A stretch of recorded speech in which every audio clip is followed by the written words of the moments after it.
chance in time, because it takes time to reach an agreement detailing all the aspects of a comprehensive agreement. So it takes time. But now today we see that Israel, supported by the United States, is right here in Tehran, attacking different locations, not just in Tehran, but also different cities and provinces across the country, like in Kabul, and Paris. So we have to wait for official. Yeah, just on that very point about other areas of Iran being hit, not just Tehran, which is what we areas, many other cities are purported to be coming under attack. Does that tell us that this is larger, perhaps in scale, than the attacks before last summer and otherwise? And does that also suggest U.S. involvement? I know right now there's a lot of speculation, but just the scale of this appears to be bigger. Yeah, for the first day of the attacks has been more extensive and larger, because during 2025 on June 13th, when Israel attacked Iran, actually in Tehran, most of the attacks actually took place, targeted actually top military commanders, top nuclear scientists, But now, on the first day, this scale of attack happening in different cities like Tabriz, Isfahan, Lorestan, Karaj, and other cities, this is so far unprecedented. Of course, all these cities and provinces had been hit during the first attacks back in 2025, but they had taken place over time, not just on a single day, So in the early hours, such extensive attacks and explosions which are being heard in different cities and provinces is unprecedented. According to incoming reports, as we have getting incoming reports, of course, we have to wait for confirmations, but the defense ministry and also Iran's nuclear energy organization have also been hit. This is an unconfirmed reports. These are all reports which are hearing. So we have to wait for official confirmations. But this is what we so far learned, and my colleagues are just providing me with the details and also all the latest about the Israeli U.S. joint operation against the Iranian targets on Saturday. Saman, yeah, we'll get a little bit more on that, as you say. We'll try and get some verification on what is coming into on the fly, giving us live updates as to what appears to have been hit in Iran. Charlotte Dubinsky also staying with us, RT correspondent in Jerusalem.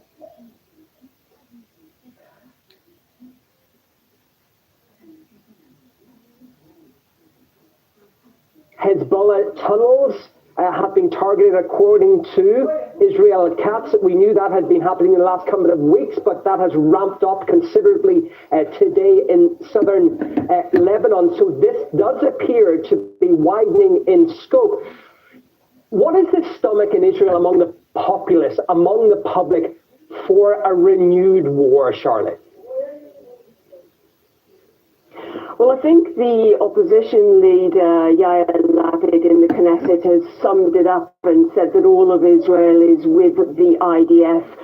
Many people see Iran, see its proxies, such as Hezbollah and Hamas, as being a threat, a continuous threat to the security of this nation. While there are obviously dissenting voices, mainly from liberal groups, when it comes to protecting the state of Israel. As I said, Yair Lapid saying that this is IDF, they are all together. And I think that gives you a sense.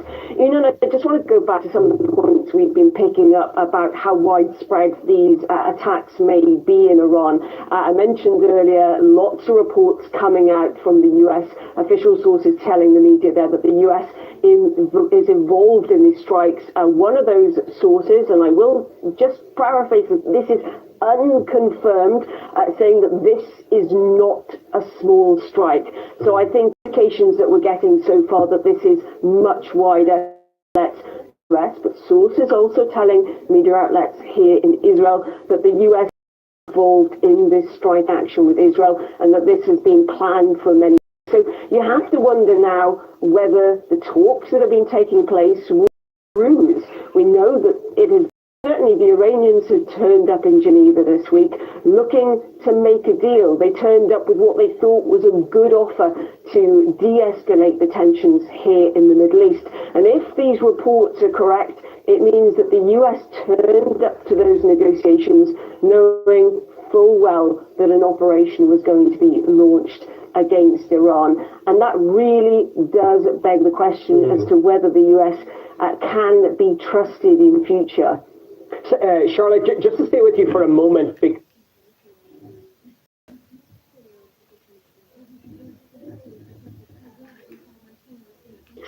has said it's also closed national airspace. So this is not just confined to two nations going against each other. It seems as if this is widening. Yeah, absolutely. Look, over the last few days, we've been hearing about plane companies deciding not to fly to Israel, not to fly to Iran. We know that Qatar stopped its route to Iran. And I think this is something that is likely to escalate and bring in the wider Middle East. We saw back in 2025 that Yemen involved with airstrikes from there onto Israel. We know that Hezbollah struck Israel as Israel was striking Hezbollah in Iran. This has the potential to be a huge escalatory war. This is something many people have been trying to avoid for months and months. But let's be clear, for the past 2 months, we have seen a US build-up in the Middle East, a military build-up when it comes to its air forces, its naval forces, that the US is entirely involved in. And it is the US military build-up, that has been most concerning in this region for the past 2 months. Charlotte, thank you.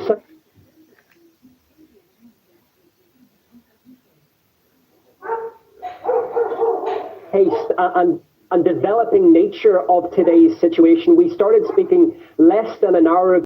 We thought there had been one strike on Tehran, the plumes of smoke that was emerging. What you have been telling us since that is that it's not just Tehran, and it's not just perhaps military sites either being targeted. Yes, exactly. And as I just told you before, actually, a couple of more locations in Tehran, like in central Tehran, were hit. Also, a couple of more explosions took place in other cities, like in Tabriz, Isfahan, Kermanshah, Karaj, Loristan. Also, according to the latest incoming reports of the Ministry of Defense of the Islamic Republic of Iran has also been hit by the Israeli strikes, actually, and also the Atomic Energy Organization of Iran has also been hit. And according to what we have been given as part of the latest updates, the intelligence ministry has also come under attack. So these are just not military. You know, the Atomic Energy Organization of Iran is responsible for the nuclear energy, which Iran says is for peaceful purposes, for civilian purposes. And it directs all the affairs affiliated to peaceful nuclear energy that the Iranians have been enjoying actually exercise over the past couple of years as a signatory to the NPT and also member state of the IAEA. So we see that this time the scale of the attack is much more larger than previous rounds. And, you know, for example, in central Tehran, as I said, Pastor Square and close to the presidential office, that's not a military target, that's somehow a political target, you know. That's the administration of the Islamic Republic on there, so we have to wait to see any casualties, report of any casualties will be circulated around or not, so we have to wait for another update. But what is certain is that definitely all in all, Israel together with the United States launched attacks against Iran. And of course, earlier, almost a week ago, Ayatollah Sayyid Ali Khamenei, Iran's supreme leader, said that this time, if any attack takes place against Iran, this will not be limited to kind of a bilateral, kind of a mutual attack between only Iran and the United States, but this will turn into a regional war, and definitely this will have great repercussions and catastrophes and consequences for the whole region. And the whole region will be engulfed in a comprehensive and a full-fledged war because, you know, that, of course, over the past couple of weeks, we have seen that Iranian officials and these members of the Iranian parliament are saying that even projects sponsored or invested by U.S. President Donald Trump will be within reach and legitimate targets, and also the U.S. American bases, American military bases will be the legitimate targets of Iran to retaliate if attacked. So we have to wait in coming hours to see how heavily Iran will respond to the Israeli-American joint operation here in Tehran. Despite all these, we have to wait for the reports of casualties, which we do believe they'll have a number. So back to you. Salman, can I just add as well, I think it's worth reiterating that this comes in the wake of a third round of peace negotiations brokered by Oman in Geneva between the US and Iran, which for the first time, in my estimation, promising remarks had emerged after those talks, including from the Omani foreign minister. And now all of a sudden, we have these strikes. So those negotiations, those talks, very much in flux right now, despite a sense that progress had been inching, had been moving forward. Exactly, Well, there was a big difference between this round of talks between Tehran and Washington over Iran's nuclear program and the previous round of talks, back in June 2025. In this round of talks, out of goodwill gesture, the Iranians were in talks, of course, like always. This time, they tried to hammer out differences more and get closer to the demands of the United States in order to create a kind of a win-win situation for both sides. According to the Omani foreign minister, who is the mediator of the talks, actually Iran had agreed during the talks, the third round of talks, which was held in Geneva, had agreed to forego weapons-grade level of enriched uranium. And that's, Iran has announced that it does not need stockpiles of enriched uranium. And this is something that we have never seen before during the previous round of talks. And also, Iran, in order to show that it is after peace and it sticks to diplomacy, Iran, during the talks, had said that it will limit its enrichment capability to only meet the needs of the country, not more than that. And that can be verified as a result of inspections by the IAEA inspectors. And Iran was also actually allowing the IAEA inspectors to get back to Iran for full inspection and unfettered access, actually, to all the sites that the IAEA was asking for. So this time we see that Iran was giving much more. Somehow, I don't want to use the word concession, but anyway, some more concessions in order to create a win-win situation. Because Iran says that I do want nuclear energy for peaceful and civilian purposes, for production of anti-cancer drugs, for generation of power, for agriculture, for industry, So all these are parts of the rights of Iran as a signatory to the Non-Proliferation Treaty, who has been under the longest hours of inspection by the IAEA over time. This is not happening for any other country. And Iran is the only country which has allowed the longest hours of inspections from its sites over the years by the IAEA inspectors. But now, such a country has come under attack 2 times now, in less than a year, almost 8 months after June 2025, only on the pretext that Iran is just seeking nuclear weapons. And this is something which is unfounded, because on numerous occasions, the Iranian officials from different levels, from actually Ayatollah Sayyid Ali Khamenei, Iran's supreme leader, to other senior officials, have repeatedly said that nuclear weapons has no place in Iran's defensive doctrine. Also, in a religious decree, Ayatollah Khamenei, Iran's supreme leader, has banned weapons of mass destruction under the teachings of Islam and Sharia law. So they do not need weapons of mass destruction. And the only thing that Iran is insisting is to be able to enrich uranium and to have nuclear energy for its own people, for civilian uses, for production of anti-cancer drugs, for generation of power.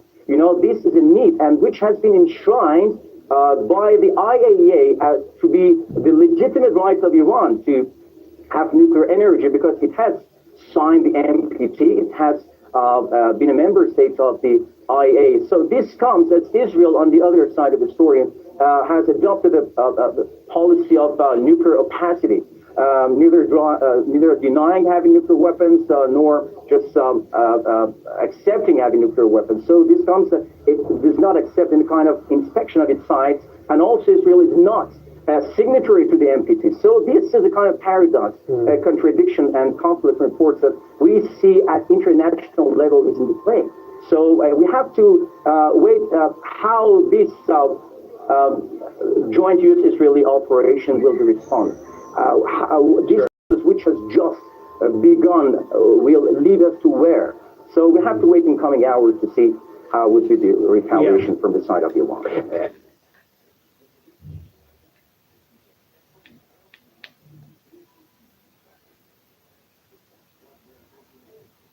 Instead, they attempted to rebuild their nuclear program and to continue developing long-range missiles that can now threaten our very good friends and allies in Europe, our troops stationed overseas, and could soon reach the American homeland.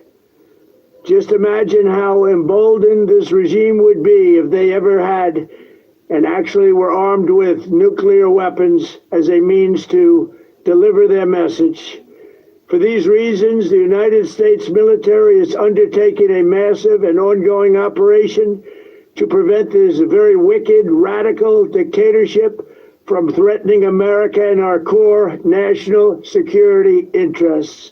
We are going to destroy their missiles and raise their missile industry to the ground. It will be totally, again, obliterated. We're going to annihilate their navy. We're going to ensure that the region's terrorist proxies can no longer destabilize the region or the world and attack our forces, and no longer use their IEDs or roadside bombs, as they are sometimes called, to so gravely wound and kill thousands and thousands of people, including many Americans. And we will ensure that Iran does not obtain a nuclear weapon. It's a very simple message. They will never have a nuclear weapon. This regime will soon learn that no one should challenge the strength and might of the United States Armed Forces. I built and rebuilt our military in my first administration, and there is no military on earth even close to its power, strength, or sophistication. My administration has taken every possible step to minimize the risk to U.S. personnel in the region. Even so, and I do not make this statement lightly, the Iranian regime seeks to kill. The lives of courageous American heroes may be lost, and we may have casualties. That often happens in war. But we're doing this not for now. We're doing this for the future, and it is a noble mission. We pray for every service member as they selflessly risk their lives to ensure that Americans and our children will never be threatened by a nuclear-armed Iran. We ask God to protect all of our heroes in harm's way, and we trust that, with his help, the men and women of the armed forces will prevail. We have the greatest in the world, and they will prevail. To the members of the Islamic Revolutionary Guard, the armed forces, and all of the police, I say tonight that you must lay down your weapons and have complete immunity, or, in the alternative, face certain death. So, lay down your arms. You will be treated fairly with total immunity, or you will face certain death. Finally, to the great proud people of Iran, I say tonight that the hour of your freedom is at hand. Stay sheltered. Don't leave your home. It's very dangerous outside. Bombs will be dropping everywhere. When we are finished, take over your government. It will be yours to take. This will be probably your only chance for generations. For many years, you have asked for American help, but you never got it. No president was willing to do what I am willing to do tonight. Now you have a president who is giving you what you want. So let's see how you respond. America is backing you with overwhelming strength and devastating force. Now is the time to seize control of your destiny and to unleash the prosperous and glorious future that is close within your reach. This is the moment for action. Do not let it pass. May God bless the brave men and women of America's armed forces. May God bless the United States of America. May God bless you all. Thank you. U.S. President Donald Trump speaking there in a video posted to social media about the U.S. and Israeli strikes currently underway in Iran. Let's cross to Washington and get the latest from our correspondent.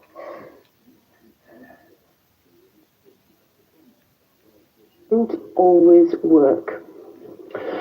Charlotte and Saman, our RT correspondents in the region, giving us a sense very much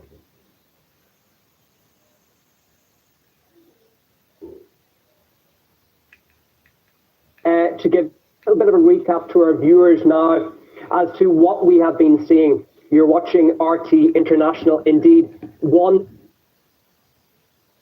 dominating our coverage today.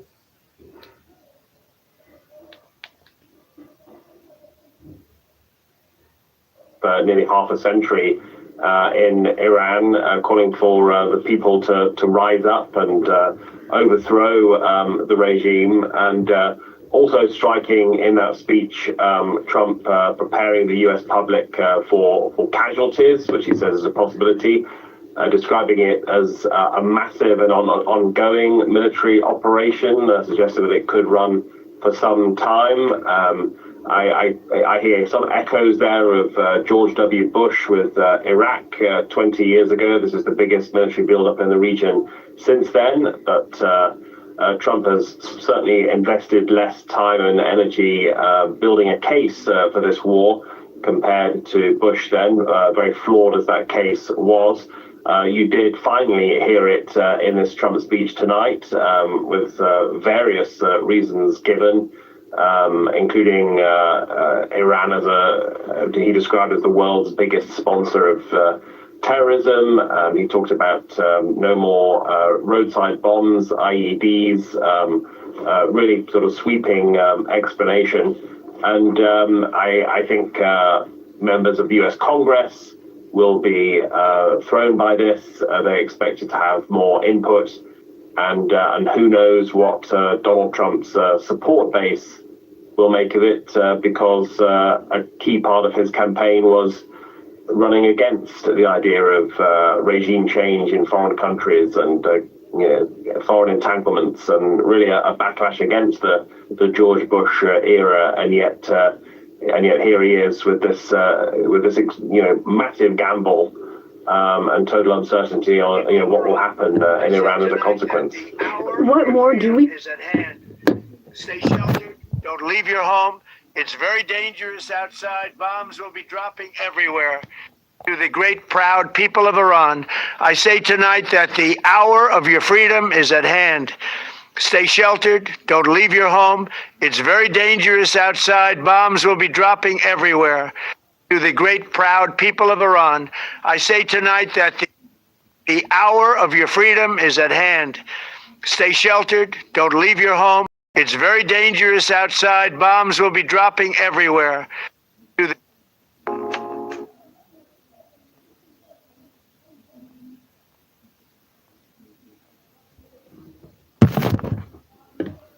chance, and the US saying Iran must not be allowed to enrich uranium to make a nuclear bomb possible. We heard that again from Trump tonight.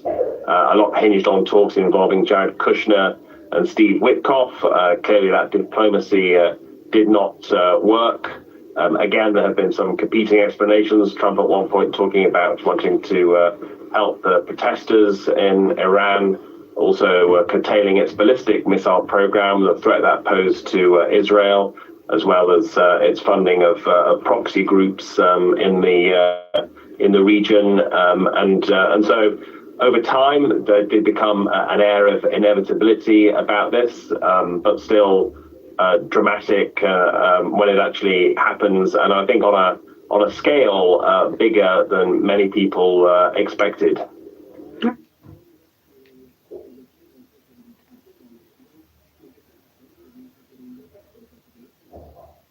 And we just heard that the negotiations were making progress. We saw that the Omani mediator went to the United States and spoke on television and said that significant progress.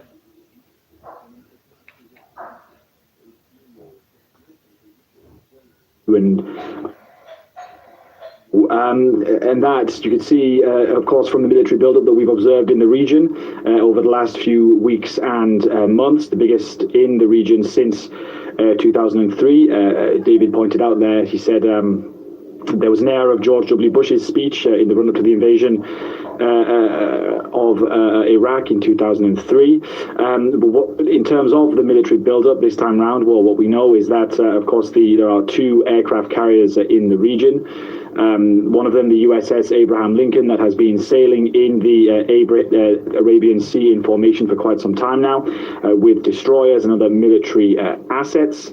Also, the USS Gerald Ford, which left port from the island of Crete a few days ago, Thursday, to sail towards the coast of Haifa, the northern Israeli city of Haifa. Perhaps an indication there that aircraft carrier then was sailing into place to offer some kind of protection for Israel in the event of a retaliation from Iran, which may happen. Incidentally, that aircraft carrier, the USS Gerald Ford, which is the world's biggest warship, was the warship that was used in the operation to snatch Nicolas Maduro in Venezuela earlier this year. You'll remember. Other indications, of course, were the other military assets that were moved into proximity, warplanes. For example, the Muwafaq Salti Air Base in Jordan has been reinforced over the last few months with U.S. warplanes, refueling planes amongst them. The Al Udeid Air Base has kept a significant supply of military assets as well. You remember this is the US's biggest military airbase. It's in Qatar, so not far from Iran, well within striking distance if Iran does choose to retaliate, which it did so last year. So forces there will be on very high alert. Now, in terms of Iran, of course, Iran will have been carrying out preparations for this. Ali Khamenei, Supreme Leader, will have been moved to a safe location, no doubt, long ago. And just a further I would make as well is there is a military analysts have been saying a difference in the military buildup that we've seen this time and in other U.S. operations, like last June when the U.S. supported Israel's strikes on Iran, and also there's difference between this buildup and the buildup we saw in Venezuela too, and that's in terms of the depth and the scalability of this operation. What the U.S. has assembled is essentially a force that is capable of scaling up and sustaining a campaign, a military campaign over time, and that gives us an indication there of what, or perhaps how long this campaign may last. It means that it will very well last longer than a few days, essentially.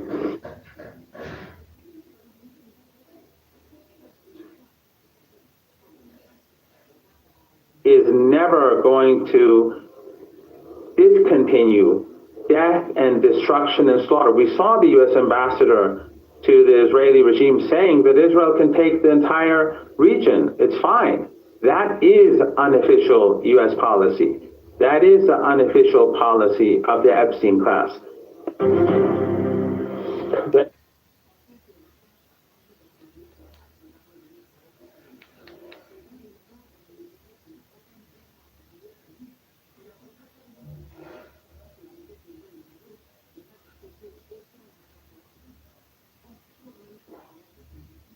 Operations in Iran, according to Donald Trump. So that has now been confirmed, that this was not just Israel attacking, there is US involvement, very much so.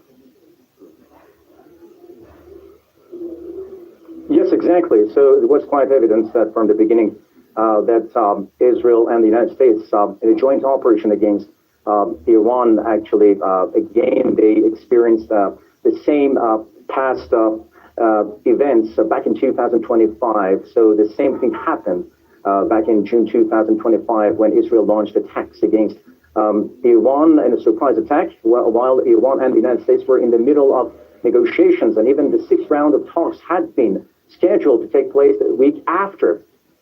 But in the middle of the talks, we saw Israel actually attack Iran and killed top military commanders, top nuclear scientists, and hundreds of Iranian civilians. And then later, the United States joined Israel by attacking one three nuclear facilities, including Fordo, Natanz, and Isfahan. But this time, from the very beginning and from the first hour, the United States is just publicly announcing that it's launching combat operations against Iran together with Israel. So this means that we expect a larger and much more extensive war to take place against Iran this time. So we have to wait for the retaliatory responses from the Iranian side, from the over the past couple of weeks and months, the Iranians have always said that if attacked, definitely they will respond swiftly and decisively. But one point is worth mentioning here, that U.S. President Donald Trump talks about the threat of Iran against the United States. Also, U.S. Vice President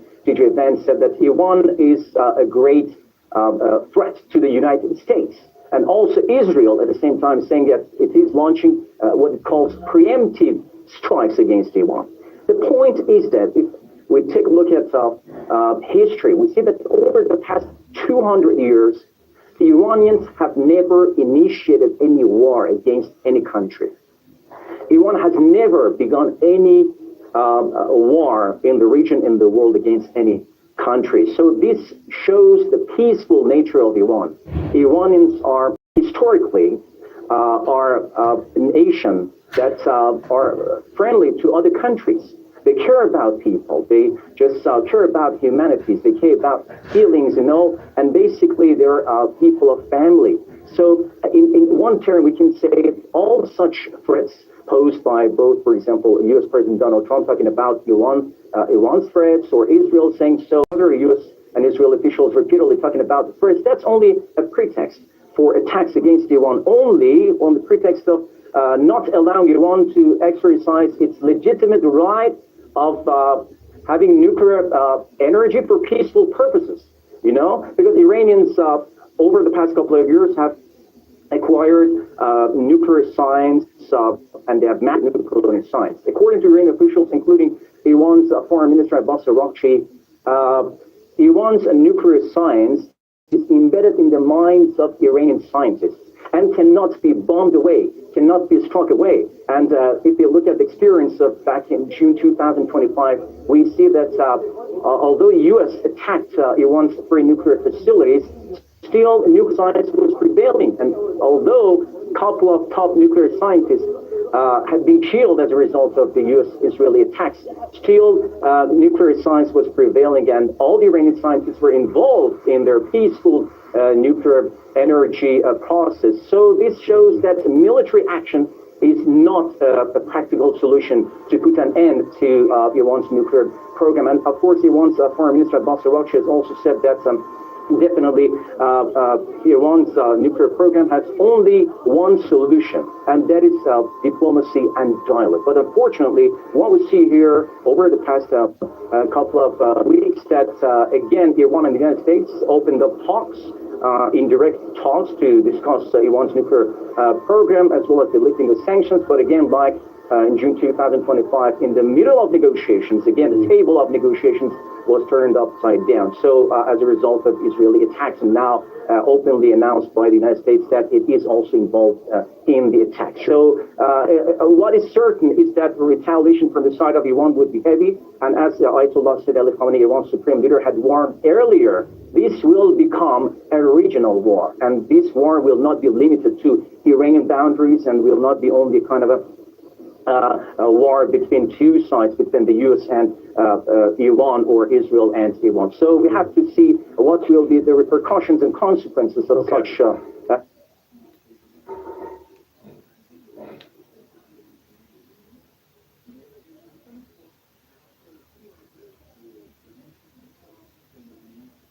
language similar to the U.S. president telling Iranians that the time has come for them to cast off the yoke of tyranny. Donald Trump earlier telling Iranians that their day of freedom had arrived. That's, of course, as the U.S. and Israel launch wide-scale strikes on Iran.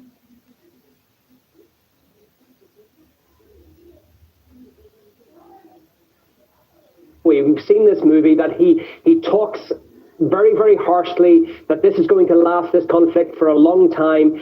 This is what the future is going to be for Iran if they don't capitulate. But we simply don't know if that's the case, whether this will be a prolonged conflict. Just to put your analytical hat on for a moment, I know you've got lots of updates for us, but in terms of that, we simply don't know how this is going to transpire. Yeah, that's the big unknown. Nobody knows how extreme this will be or not. We have been told from Israeli officials that Israel is prepared for several days. We know that from what Donald Trump has said that this is a major operation. We know from the fact that this has been described as something not a small-scale strike. We know that there are several strikes on Iran.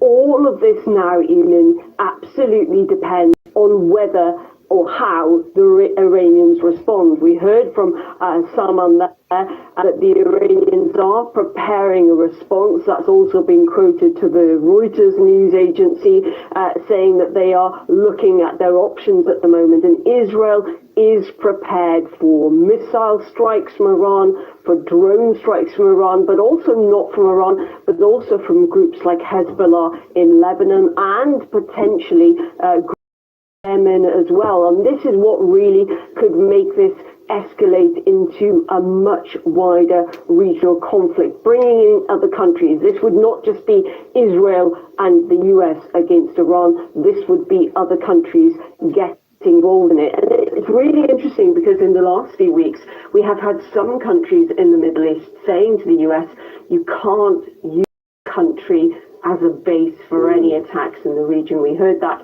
from Jordan recently. And yeah, you know, Israel says it's prepared for several intensive days. The message that has gone out to all people in the country is that nothing can happen until at least 8 p.m. Monday. That gives you a sense that they're expecting this to be at least 3 full days. That could be extended. We could see something like a 12-day war like we did last year. We could see something shorter. We could see something longer. We don't know. It all depends on the next few hours on what that response is from Iran. Now, Israel has said the reason that there was this preemptive strike was essentially to weaken the Iranian nation. Has it? We don't know because we're still unclear as to what exactly has been hit and what the repercussions in Iran are for that. But I can tell you, Eamon, that already outside I can hear that there is activity in the air here above Jerusalem. It is not clear what that is, but I am hearing some kind of activity. Now, Israel, just to give you a sense of the defensive structures in place, it's got this multi-layered defense structure. This is everything from David's sling, which can shoot down ballistic missiles, to something like the Iron Beam, which has been fully operational now since around the end of 2025, so not very long. And this is something that would intercept much smaller things, such as UAVs. Now, Iran is expected to use drones. It's been purchasing drones. We don't know what its response will be, but Israel says it has this multi-layered defense system that essentially will target all possibilities. But we know from less than a year ago that those systems in place are not infallible. We know that missiles can get through. We know that drones can get through. The reality is when we're talking about what kind of conflict this will be, it is far too early to say. We've heard that rhetoric now coming out from Donald Trump, absolutely confirming the US is involved and therefore probably we can say is leading this operation with Israel against Iran. There's strikes happening on Saturday morning local time in the region. Donald Trump saying this is a major operation. We heard from sources earlier that this was no small-scale strike. It is several strikes at least now. What we're waiting for is to see what the response is from Iran, how big that will be, and I think that will determine the course of the action of what happens in what could turn out to be a full-scale regional war. That is what many people fear. They've been fearing it for months. And here we are at the start of it.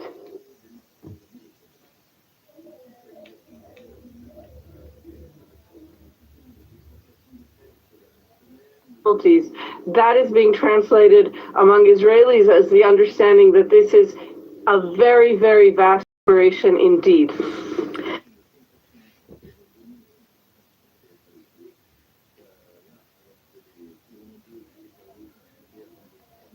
Reportedly being heard across multiple Iranian cities, with several officials targeted, we believe, and allegedly the Israeli operation aimed to damage the Iranian intelligence and defense ministries, as well as the Supreme Leader's Office of the Iranian Atomic Agency, and the Parchin military complex southeast of Tehran, as well as other cities announcing that they had heard blasts too.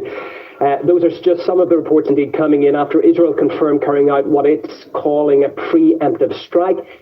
Shortly after that, Donald Trump confirmed that the United States military has begun a, quote, major combat operation in Iran. The US leader says the objective is to defend the American people by eliminating imminent threats from the, quote, Iranian regime. By the way, also surrounding this whole incident, the ISNA, the Iranian news agency website, is currently under hacker attack. We believe that comes in as there is an issue with comms, with people being able to use Wi-Fi, with internet access in the country as well. So that is another development on a rapidly escalating day.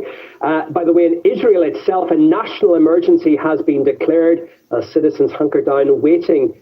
Charlotte was just going through there a potential Iranian response. I will be back